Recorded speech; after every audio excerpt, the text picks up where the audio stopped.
Welcome, and thank you for joining us. You're listening to the Seed Field Podcast, presented to you by Antioch University.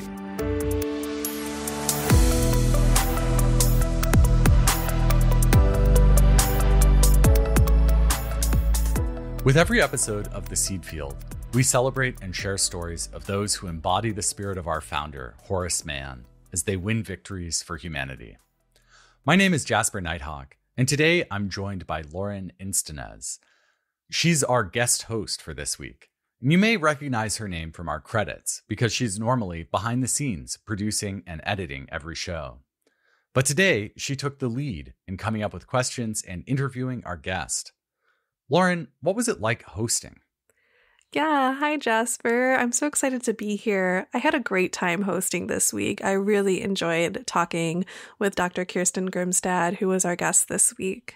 She's just had such a diverse career full of things that are incredibly interesting to me, and I think will also be to the listeners. Can you just give us a taste of what is most exciting to you about her career and her accomplishments? Yeah, Kirsten and I got to dive into some really thought-provoking discussions about, activism as a whole, different activist movements and their history, and how, pushing back on the dominant narrative can not only help activist movements evolve and progress, but also help protect our democracy and our power as individual citizens and holding our country and our history accountable. These are such important questions for us to be asking today, and I'm so glad that you got to ask them, and I'm just excited to listen to this episode. Well, I hope you have as much fun listening to it as we had chatting.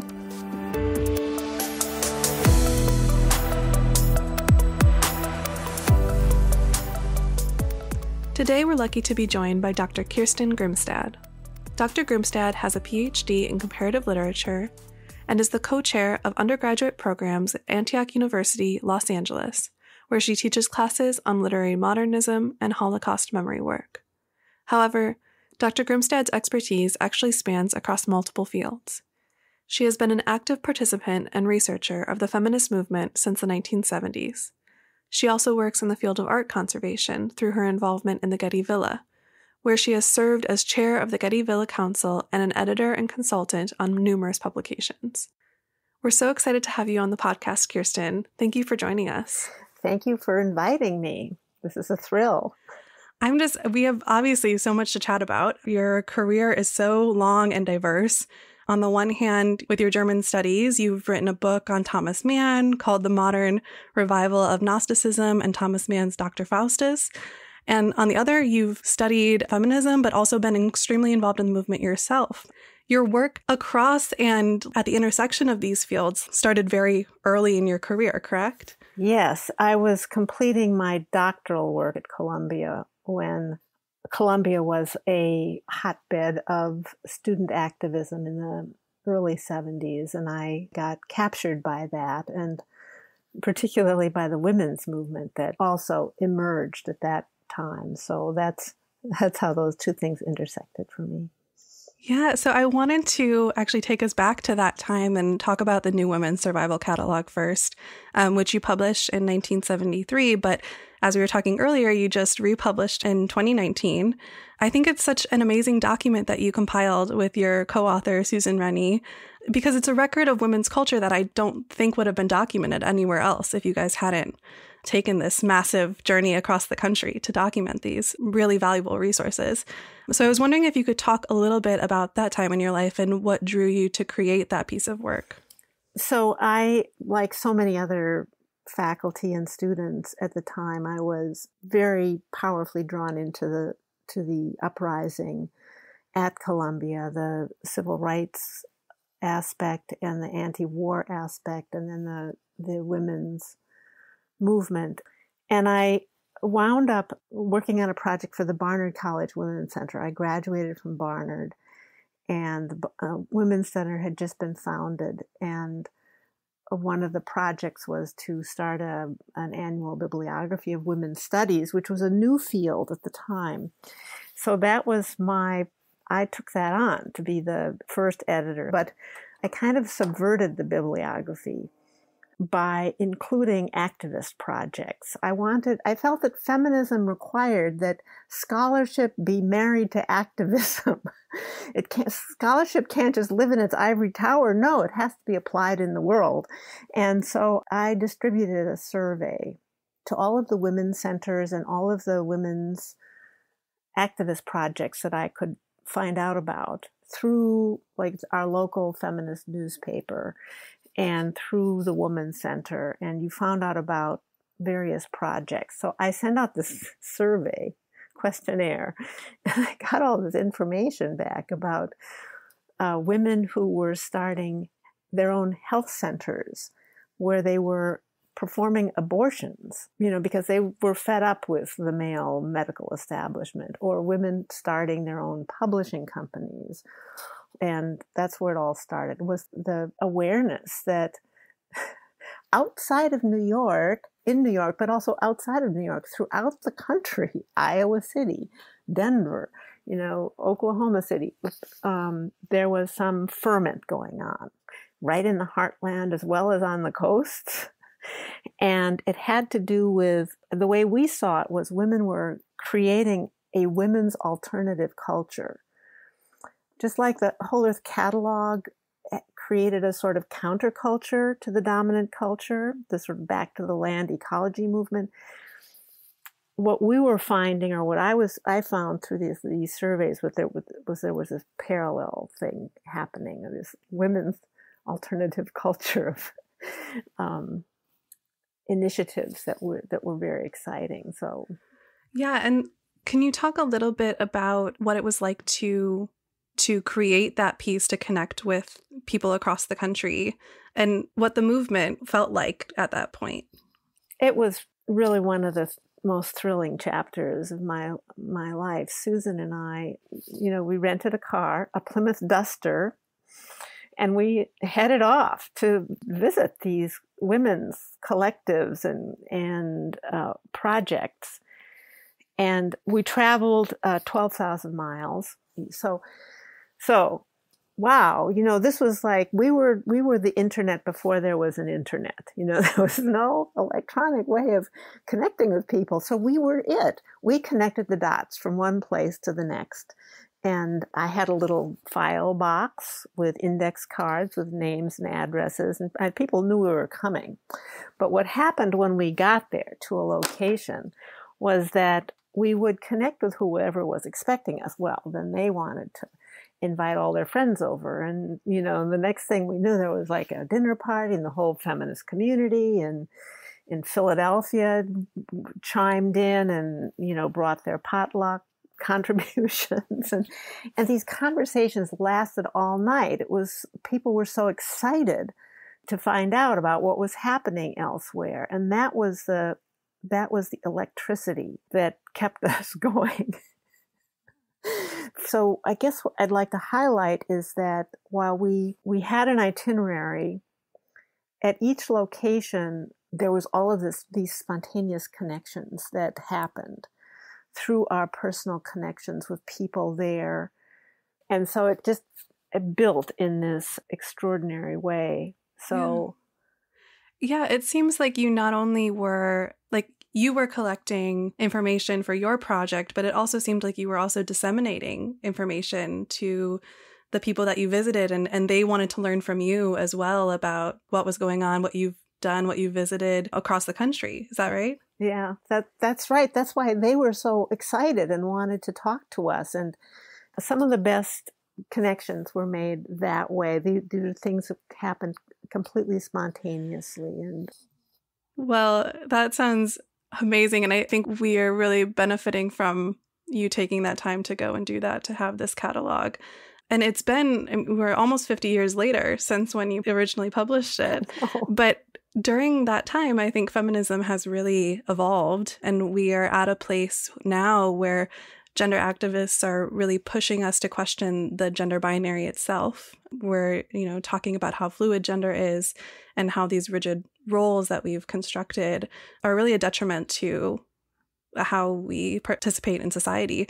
You're such a vibrant thinker in this space. And I was just wondering if you could talk about what your hopes are, not only for how people actually might use your catalog now in 2021, but also, what are your hopes for feminism as a movement and ideology moving forward? Yeah. So that's a complex question I know there are different dimensions of it.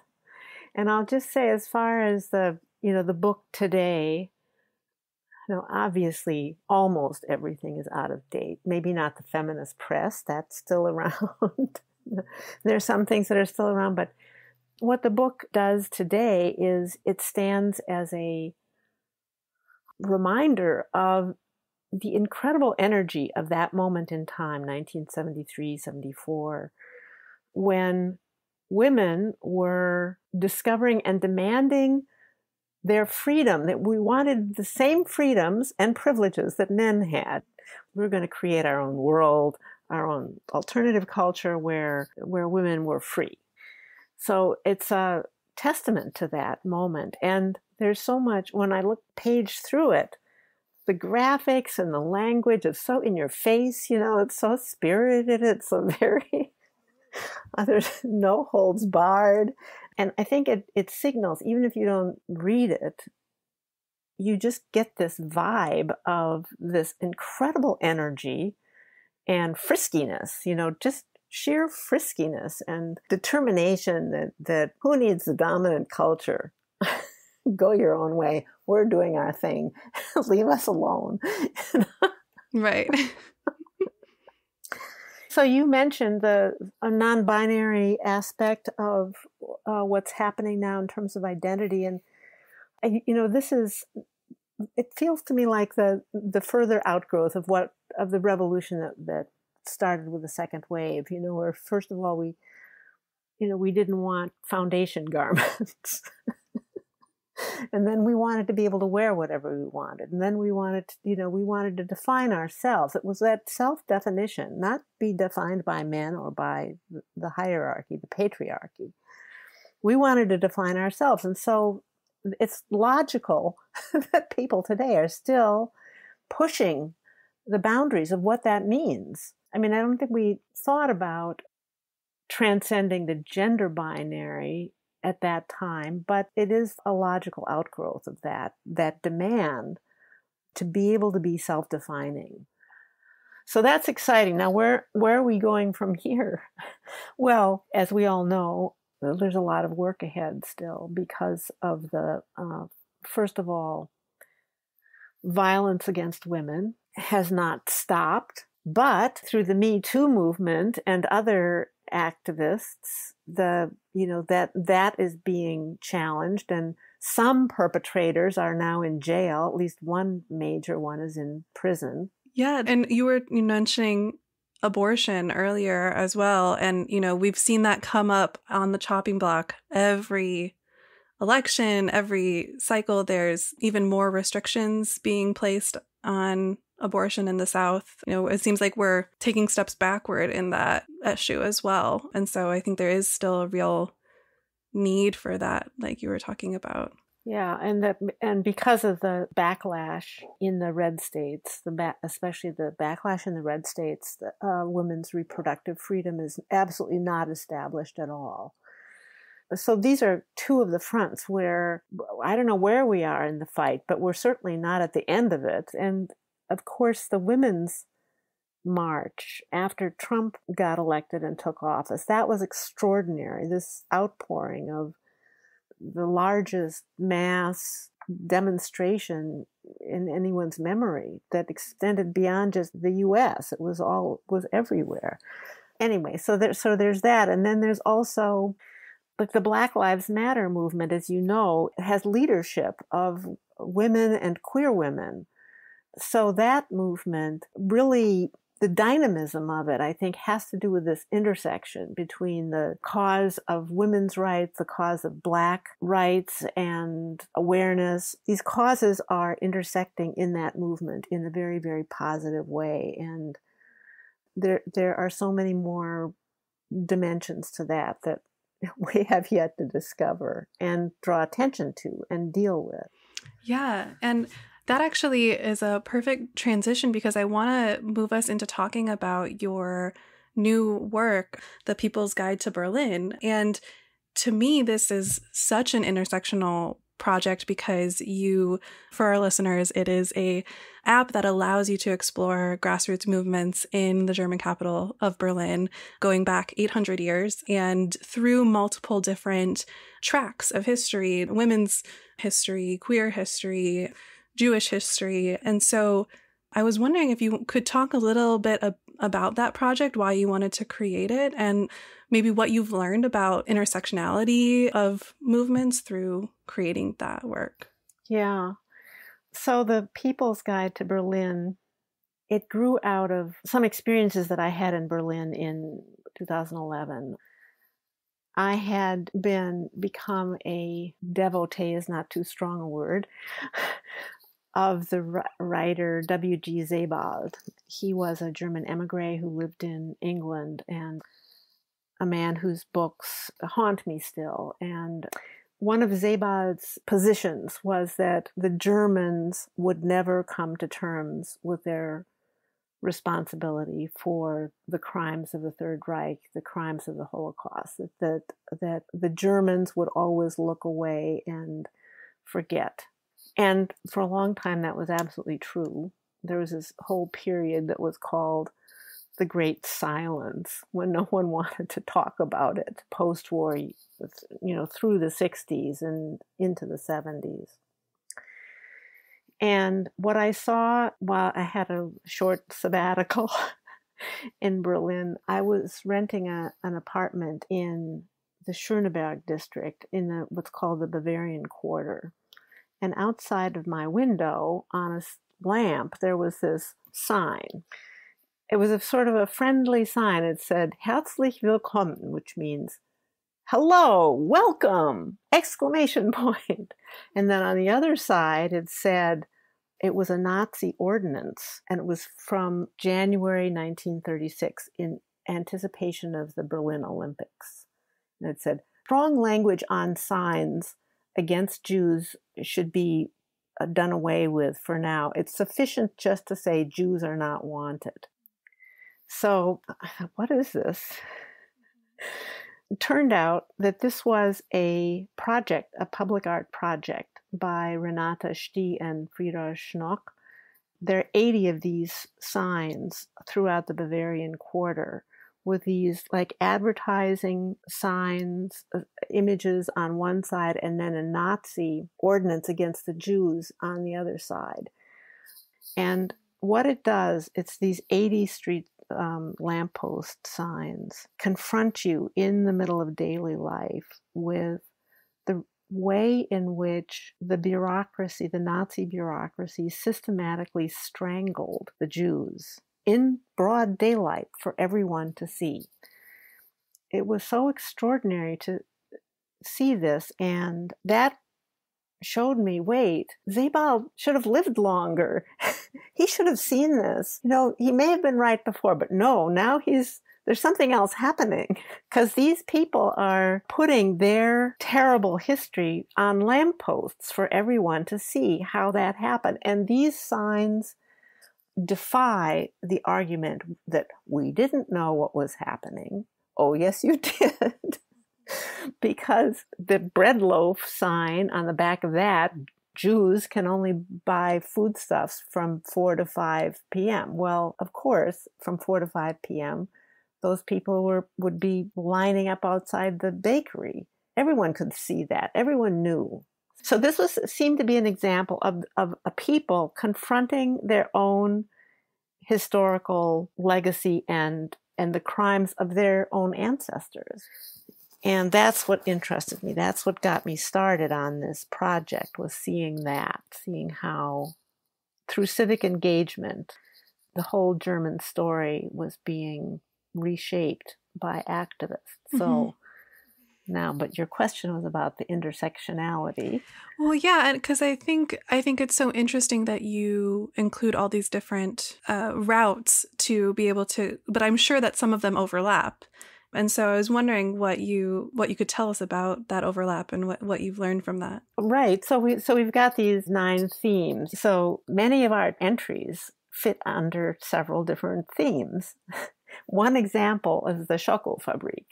The Schokofabrik, which means chocolate factory, is the story of this abandoned chocolate factory in Kreuzberg district, that in the 1980s, there was this anti-gentrification housing occupation movement that exploded in Berlin, and particularly in Kreuzberg. And there are people occupying vacant buildings. These buildings were being left vacant so developers could come along and sweep them away and, build other things there. And so the people started occupying them and upgrading them. And then this Schokofabrik was occupied by a collective of women and lesbians and lesbian women, and they turned it into a women's center. And it's still there, and it's still functioning, and it still offers childcare, and it offers yoga and self-defense classes. And so the Schokofabrik in the late 80s and 90s, Audre Lorde was going to Berlin because she was a visiting professor at the Freie Universität. And Audre Lorde was the inspiration for these groups of Black feminists, Black women, Black Germans, to discuss their identity. And the whole term Afro-German was coined through Audre Lorde. I'm not exaggerating. And she and the queer Black women met at the Schokofabrik. That's where they had their gatherings, was at the Schokofabrik. So the whole, the Black Berlin, women's Berlin, queer Berlin, revolutionary Berlin, is all intersects. So we'll tell the story of the Schokofabrik, and there are many other examples. Wow. I'm so excited that people are able to see those stories through this app. That's going to be such a different experience of visiting Berlin, I think. And I know you're still working on it, but I'm very excited about it. Yeah, work in progress. I also wanted to, because it just makes me think of, as people go there and experience this history, I'm thinking about, what they might be able to gain as modern activists from learning about this history. You say in your description of the app and its purpose that at a time when democracy is imperiled by the rise of authoritarian regimes, the People's Guide to Berlin aims to ignite the fire of civil courage and action among its users by championing the stories of popular democracy that energize this project. So I was wondering if you could talk more about that purpose. What are you hoping that modern activists gain from learning about these stories? Yeah. Well, first of all, these are all examples of how civic activism has changed the public space in some way. These are not the dominant stories. These are the non-dominant stories, but they get forgotten about or erased. And so it presents a different view of Berlin if you put them all together. Now, I was myself energized as an activist by these things that I told you about. So the idea that ordinary people or groups of people can make a profound change if they have the commitment. This is what was clear to me from all that I learned about the activism around the Holocaust. I don't think it's too strong to say that the place that Germany holds in the world today, people respect Germany because Germany has accepted its accountability and responsibility for what happened. They're not trying to airbrush it away anymore. They're trying to make amends, pay restitution, but remember what happened. And that's what we need to learn. And there's even a book called Learning from the Germans. Do you think that America will ever learn from the Germans? I think that there's such a clear connection there, a clear comparison. Well, I think yes. I think Americans can learn from the Germans. Bryan Stevenson has learned from the Germans.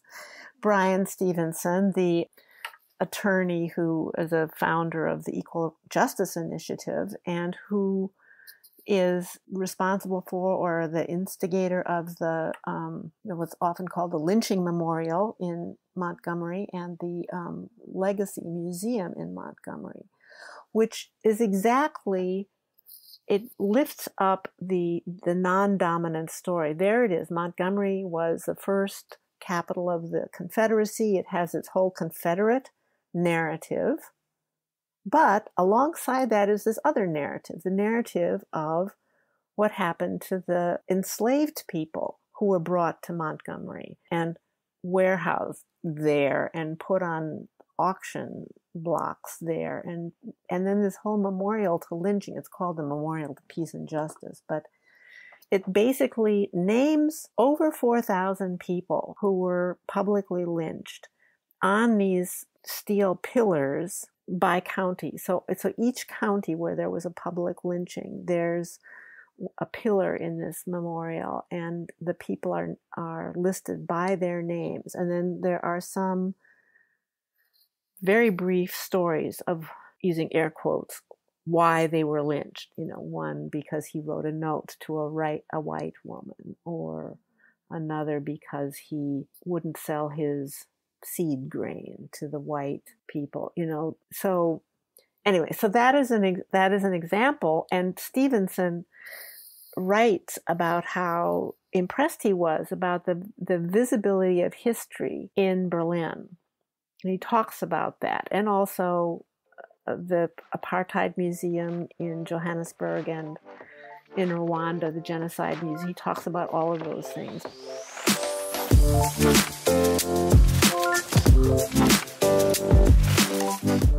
Hi, this is Jasper cutting in for a second. I'm loving Lauren and Kirsten's conversation. Before it's over, I want to let you know that the Seedfield podcast is produced by Antioch University. Let's make the world better together. Complete your bachelor's or your master's, or study for a doctorate degree with us here at Antioch University, and join a community with a 160-year-long commitment to social justice. Win one for humanity. Learn more at antioch.edu.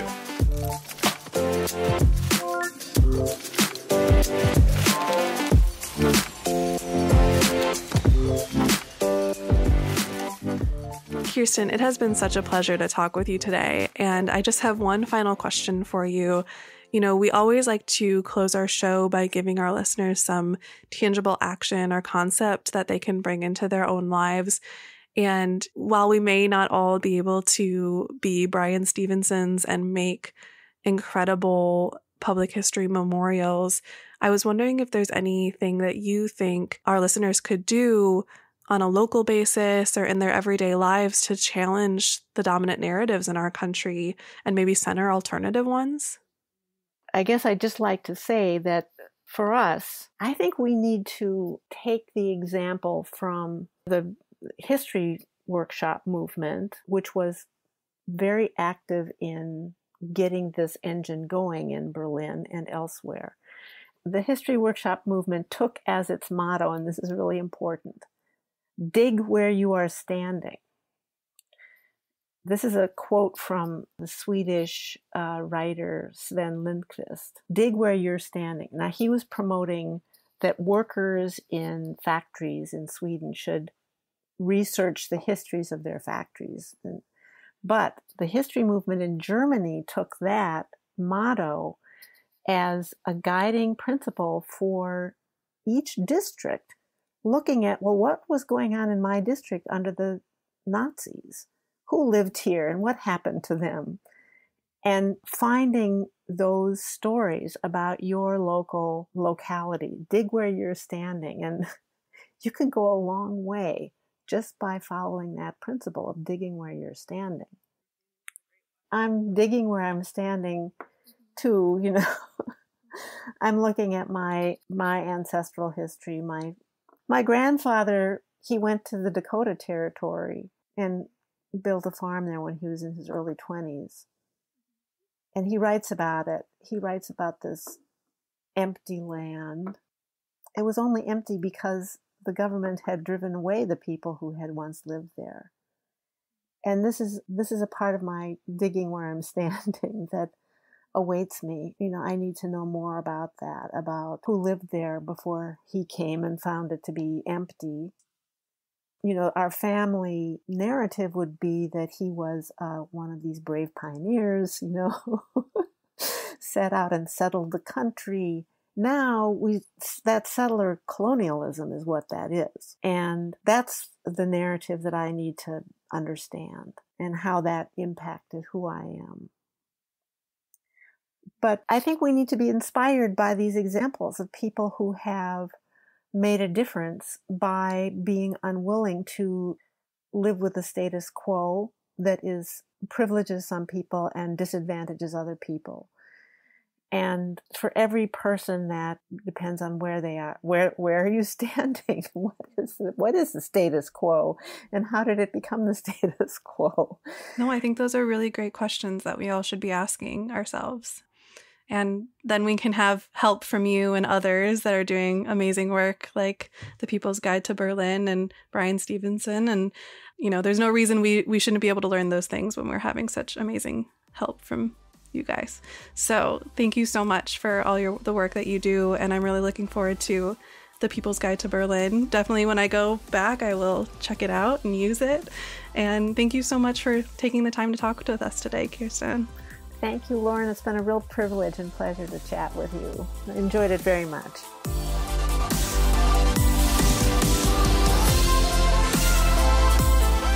If you'd like to learn about Antioch University's undergraduate programs, you can find a link in our show notes.